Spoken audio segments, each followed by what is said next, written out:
সবই তো বুঝলাম ম্যাডাম, কিন্তু তুমি বাড়িটা ফিরছো কবে? বাড়ি বাড়ি ফিরবো পুজোতে, ভালো করে আনন্দ করে, তারপর স্ত্রীর বিয়ে কাটিয়ে তারপরে। গীত, কি বলছো কি তুমি? মানে তুমি বলছো যে পুজো কাটিয়ে শ্রীর বিয়ে দিয়ে তারপর তুমি বাড়ি ফিরবে? হ্যাঁ, কেন বলো? বেশ, তাহলে আমিও এখানে থেকে যাব। বেশ ভাল লাগে না কিন্তু তুমি সবসময় এরকম করো। এবার কিন্তু আমি সত্যি ভয় পেয়ে গেছিলাম, এরকম করে কেউ বলে? ও মা, মনে হচ্ছে ফিরে এসে বেশি প্রেম জেগেছে বউয়ের ওপর। তো প্রেম বাড়বে না? তুমি জানো প্রত্যেকটা দিন, প্রত্যেকটা রাত, প্রত্যেকটা মুহূর্তে আমি কি চোখ বন্ধ করলেই তোমাকে দেখতে পেতাম।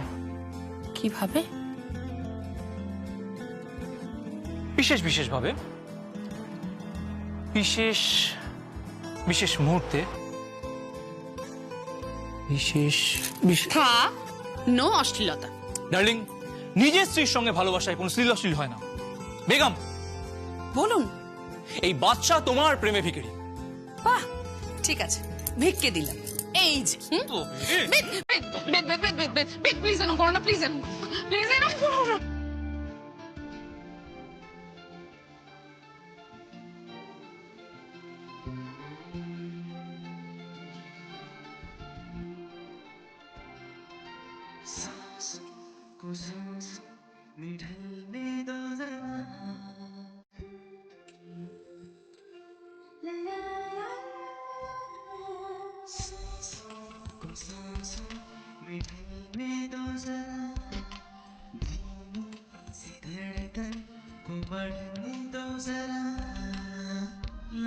की गुजारिश है ये पहुंचा जाए तुम हम आँखों में हमको उतरने दो जरा, आँखों में हमको पिघलने दो जरा, लम्हों की गुजारिश है पास आ जाए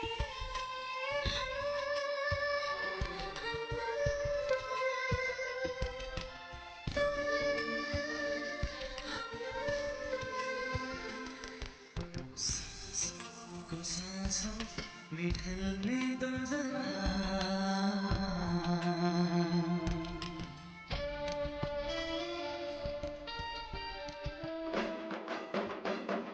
ঢাক বাজছে, তুমি তোমার সখীর সঙ্গে দেখা করতে যাবে না? অবশ্যই যাব, কিন্তু সঙ্গে কি? আপনিও যাবেন। চল। Let's go.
এই নে।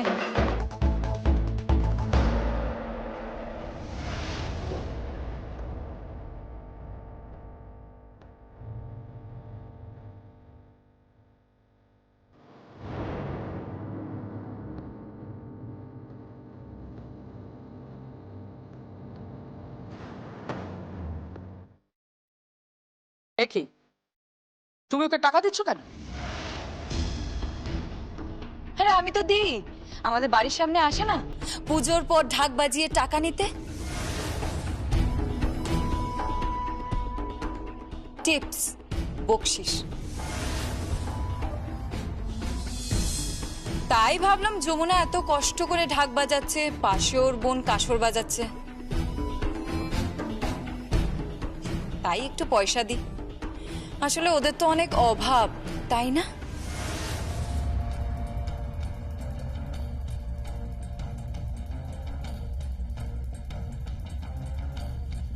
তুমি ঠিকই বলেছো আর্চা।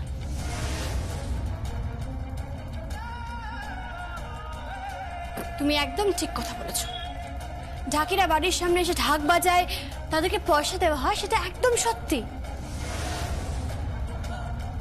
এটাও সত্যি যে তাদের অভাবও থাকে, কিন্তু তুমি বোধহয় ভুলে যাচ্ছ আর্চা যে এই বাড়িটা তোমার নয়।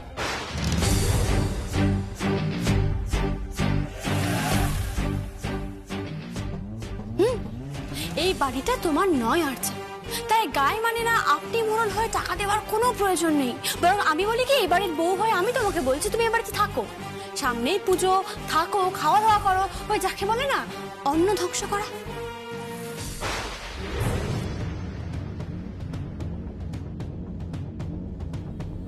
যমুনা, একদম ঠিক করে কথা বল আমার সাথে। ও তো ঠিক করেই কথা বলছে, একদম ঠিক করে কথা বলছে। ওর জায়গায় আমি থাকলে না তোমাকে ঘাড় ধাক্কা দিয়ে বাড়ি থেকে বার করে দিতাম।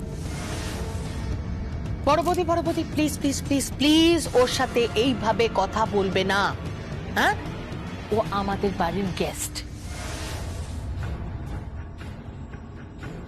গেস্ট?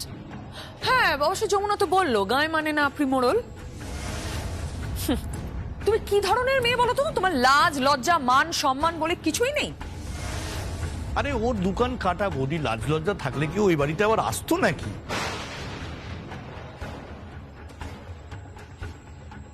তুমি কি ভেবেছো? আর আমাদের বোনটি সে তো আরো সরেস। হ্যাঁ, গন্ডারের চামড়া ধার করে গায়ে পরে নিয়েছে, তাই কোনো কিছু ওর গায়ে বেঁধে না। তুই তো এই কথাটা বলবি ছোড়দা, তুই তো এই কথাটা বলবি।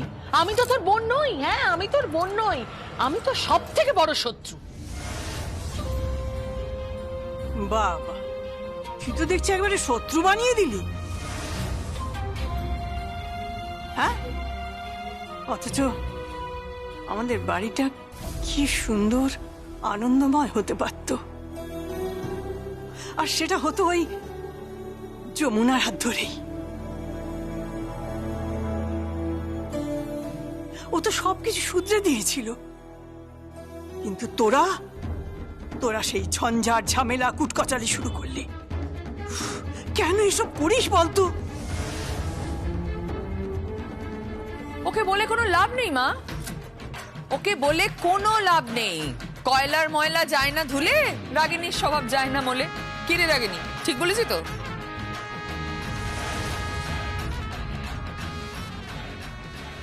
থাক মা, ছাড়ো, থাক এসব কথা।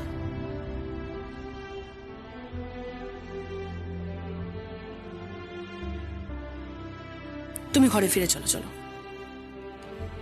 না। কি না? কেন? আচ্ছা সখী, তোমার বর তোমাকে এত সুন্দর করে বরণ করলো, আর তুমি ঘরে যাবে না? যাব না তো।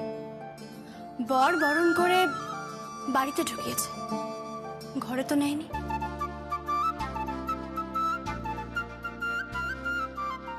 তার মানে তোমাকে তোমার বর এসে যেচে না নিয়ে গেলে তুমি এখানেই থাকবে?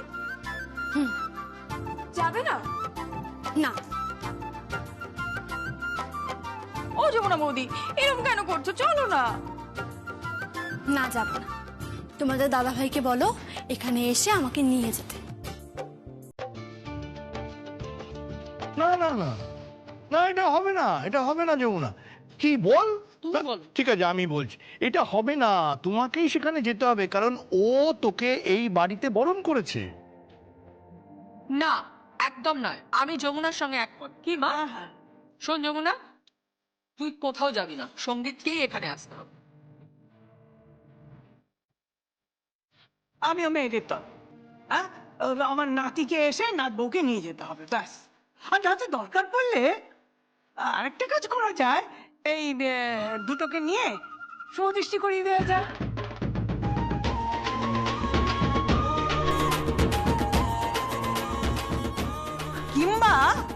সাত পাকে ঘুরিয়ে বিয়েটাও দিয়ে দেয়া যায়।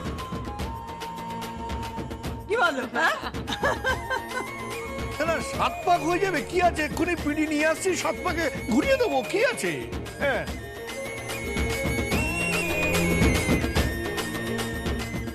হ্যাঁ, এটা তো খুব ভালো হবে, দারুণ হবে। তাহলে কি আমি দাদা ভাইকে ডাকতে যাবো? হ্যাঁ বাবা, ডেকে নিয়ে আয়। বল যে ওর বউ পণ করেছে, যে ও এসে হাত ধরে না নিয়ে গেলে ও ঘরে যাবে না।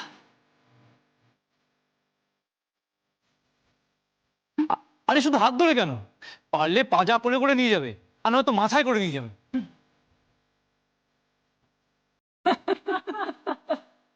হ্যাঁ, সেটাই করো। জানো তো, আমার বিয়ের পর, হ্যাঁ, আমি যখন পালকি থেকে নেমেছি, তখন দেখি সামনে তোমাদের ঠাকুরদা দাঁড়িয়ে আছে। সে তো একেবারে বিশাল চেহারা, যেমনি লম্বা তেমনি দশাশই চেহারা। তা আমি তো নেমে দাঁড়িয়েছি এদিকে, আমি তো নতুন জুতো পরে পায়ে ফসকা পড়ে গেছে, আমি কি করে যাব? ওমা, হঠাৎ দেখি উনি দৌড়ে এসে আমাকে একেবারে পাজা করে করে তুলে নিয়ে একেবারে সোজা ঘরে চলে গেল।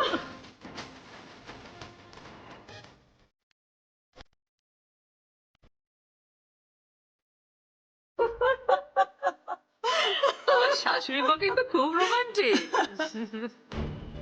হ্যাঁ, হবে না? আমার মার কি রূপ ছিল ভাবতে পারবে না। আমার বাবা তো মায়ের রূপ দেখে একেবারে পটে গিয়েছিল। থাম, তাহলে তোমার রোম্যান্সের গল্প একটু বলো। হ্যাঁ, বলো বলো বলো। বলো। আরে থাম দেখিনি, এখন ওসব রোমান্সের গল্প এখন শোনানো যাবে না, সে আমি পরে শোনাবো।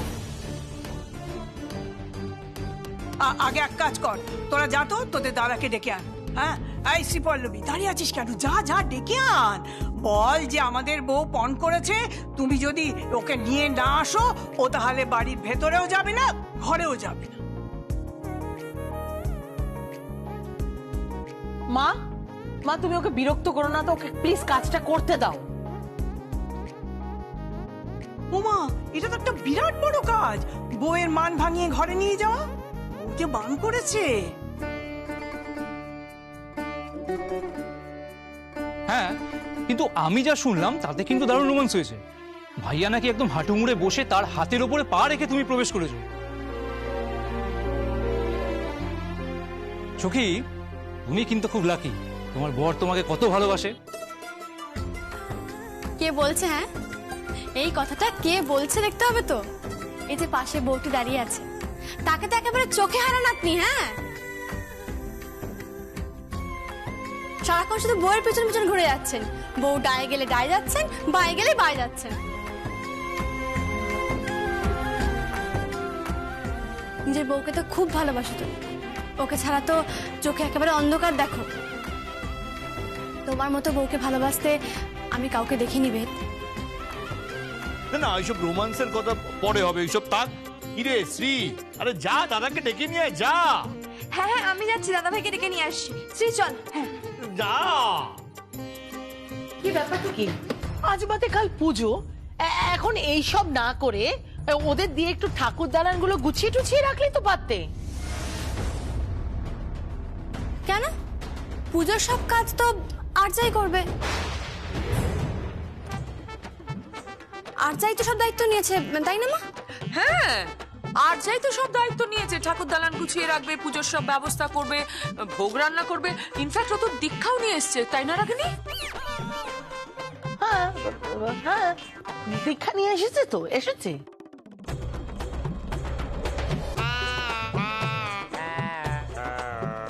হ্যাঁ, এই তোমাকে কে দীক্ষা দিয়েছে আমি না খুঁজছি, জানো তো। মানে তিনি কি জানেন তোমার মনের ভিতরে এই জিলিপি অমৃতি এগুলো আছে? হ্যাঁ, প্লিজ আঙ্কেল, সকলের সামনে এইভাবে আমাকে পিঞ্চ করবেন না। আরে কি মুশকিল, তো পিঞ্চ করার কি আছে? তো মজা করছি বৌদি, কি দেখো তো, মজা করছি তো। ওই তো, কোথায় দাদা ভাই তো নেই। ও মা, সে কি? একটু আগেও তো ছিল। কোথাও বেরিয়েছে হয়তো। ওমা, কোথায় গেল? ও ভুলে যায়নি তো? সে কি, কোথায় চলে গেল? জানি মা, আমি তো কিছুই জানি না। ঠিক আছে, থাক না, ওনার হয়তো কোনো কাজ আছে, উনি কাজে বেরিয়েছেন। ততক্ষণে আমি আমার কাজটা সেরে নিই। ও মা, তুই আমার এখন কি কাজ ছাড়বি? হ্যাঁ ও মা, থাক থাক মা, থাক, খুব ভালো থাক, সুখে থাক। আরে থাক থাক, হঠাৎ প্রণাম করছিস কেন? কি হয়েছে? মা, আমাদের যে গানের দলটা আছে সেই দলের আজ একটা অনুষ্ঠান আছে। ও মা, তাই? আমি তো দেখেছি তোদের পারফরমেন্স, তোরা ভীষণ ভালো গান করিস। অনেক বড় হ যমুনা, অনেক বড় হ, আরো নাম কর। আমি যেন গর্ব করে বলতে পারি যে যমুনা আমার পুত্রবধূ।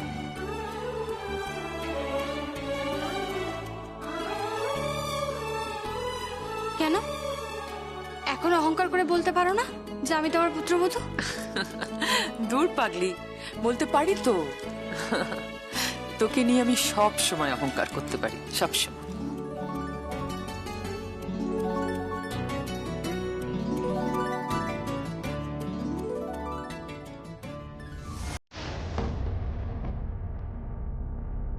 আর যা, এসো আমরা ঠাকুর দালানে যাই।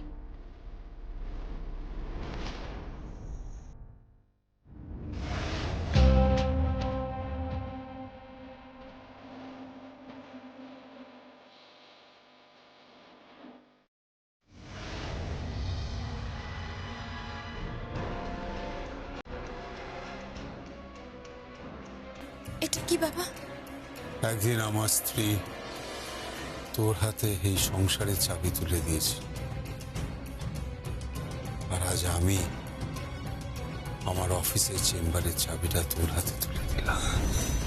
হ্যাঁ, আমার এত বড় ব্যবসার সব দায়িত্ব আজ থেকে আমি যমুনার উপরে তুলে দিলাম। কই গো, কোথায় গেলে? আমার পরমা সুন্দরী স্ত্রী, আমার একমাত্র স্ত্রী, আহা আমার।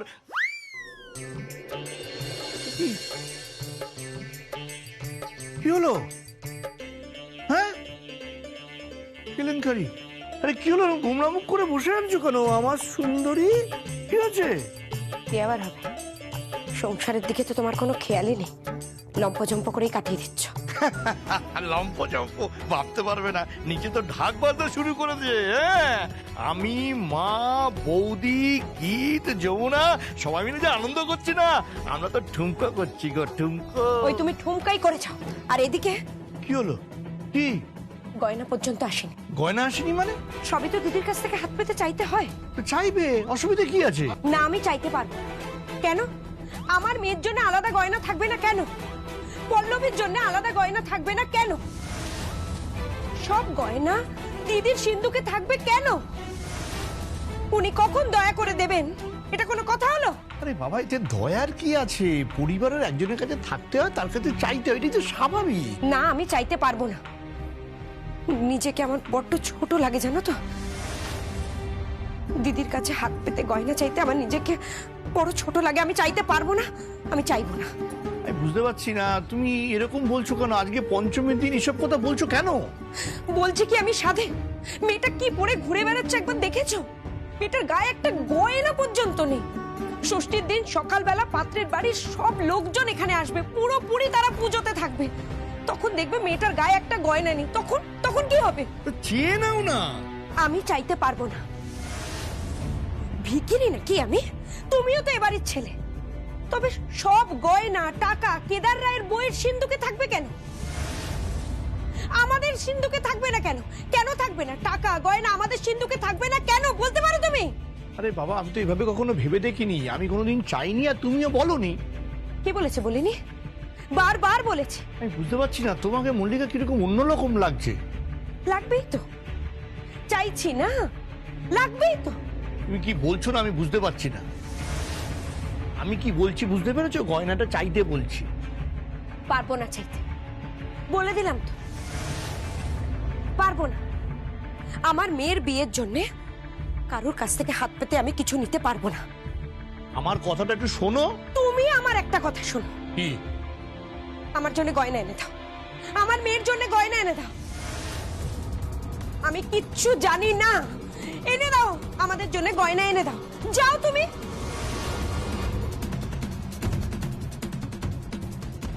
এই বাবা, আমি বুঝতে পারছি না তোমারই বা এত গুমর কিসের যে বৌদির থেকে গয়না চাইতে পারবে না।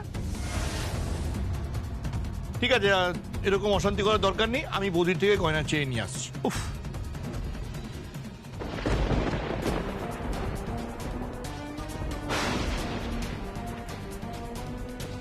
এ কি বৌদি, তুমি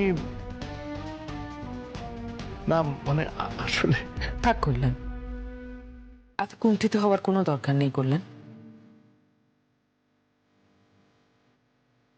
আসলে আমি গয়নাটা বার করিনি এই কারণে,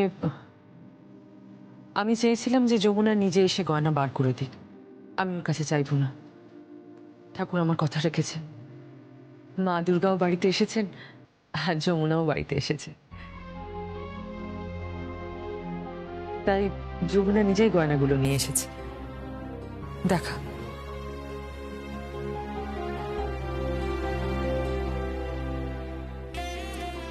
এই না গয়নার বাক্স, এর মধ্যে সব গয়না রয়েছে। যা যা গয়না তোমার প্রয়োজন তুমি সব নিয়ে নিও, আমি এখানে রেখে গেলাম। রাগ করছো কেন? রাগ করো না, একদম রাগ করো না। দেখো সবকিছু তো বাড়ির মধ্যেই আছে।